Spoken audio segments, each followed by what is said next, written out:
Electronic structure and electronic configuration. So we learned that an atom is made out of a nucleus at the center of an atom, and then there are electrons which rotate or which orbit the nucleus in shells.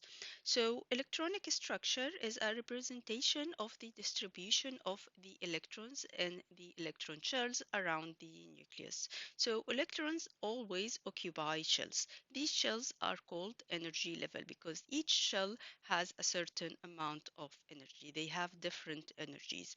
And the electron shells, which are closer to the nucleus, will have lower energy than the ones which are far from the nucleus. So as you go away from the nucleus, the energy of the electron shell will increase.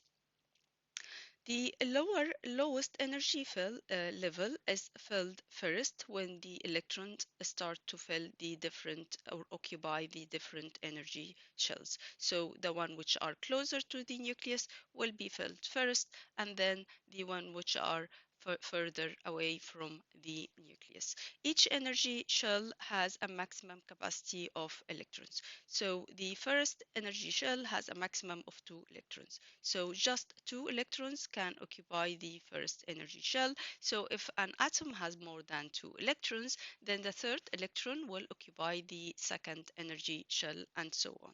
The second shell has a maximum of 8 electrons. That means that the first 2 electrons will go to the first shell, the following 8 electrons will go to the second shell. So if an atom has more than 8 electrons, and more than 10 electrons, the 11th electron will occupy the third shell. And the third shell as well has a maximum of 8 electrons. There are the inner shells and there are the outer shell of electrons.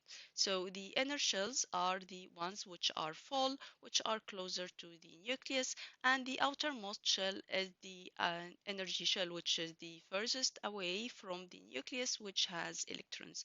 Normally, most elements have incomplete outer shell of electrons, and the number of the electrons in the outer shell is responsible for the reactivity of the different elements. We can work out the electronic structure or the electronic configuration of any element by looking at how many electrons they have. For example, what is the electronic structure of carbon? Carbon has an atomic number of 6, which means it has a total number of electrons of 6. And the electronic configuration of carbon would be 2 and 4. 2 because the first electron shell will have 2 electrons, and then the following 4 electrons will occupy the second electron shell. Another example, what would be the electronic structure or electronic configuration of magnesium? Magnesium has an atomic number of 12, which means it has 12 electrons, and then the electronic configuration of magnesium would be 2, 8, and 2.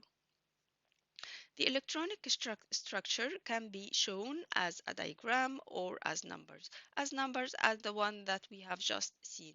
Another example is potassium. So potassium has an atomic number of 19, so it has a total of 19 electrons. The electronic structure or electronic configuration of potassium, if you want to represent it with numbers, would be 2881. So there are a total of 4 different energy shells. And we can also represent it using the diagram where we draw the different energy levels with the maximum number of electrons they have, or with the number of electrons in each. So the first one was 2 electrons, the second one was 8 electrons, the third one was 8 electrons. All of these are the inner shell, which are full, and then the outer shell will only have 1 electron, and this is the outer shell, which is not